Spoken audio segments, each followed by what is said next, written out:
బయట క్రిస్పీగా లోపల జ్యూసీగా చికెన్ ఫ్రైడ్ లెగ్ పీస్ ఎలా చేయాలో చూపిస్తాను. సో, ఫస్ట్ దానికోసం మన లెగ్ పీసెస్ అయితే ఇలా ఘాట్లు పెట్టుకొని పక్కన పెట్టుకోండి.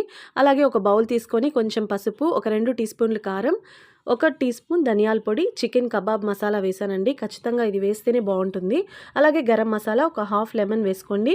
ఒక 3 టేబుల్ స్పూన్స్ అల్లం వెల్లుల్లి పేస్ట్ వేసుకొని, ఆయిల్ కూడా వేసుకొని బాగా మిక్స్ చేయండి. వాటర్ అయితే కలపొద్దండి.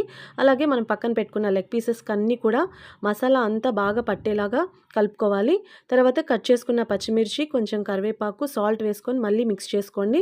తర్వాత ఒక cup corn powder, half cup maida వేసుకొని వాటర్ కావాలంటే చేతికి తడుపుకుంటూ బాగా కలుపుకొని ఒక 1 అవర్ నానబెట్టుకోండి.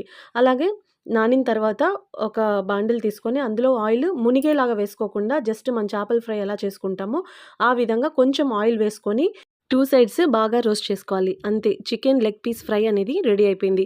ఈ వీడియో నచ్చినట్లయితే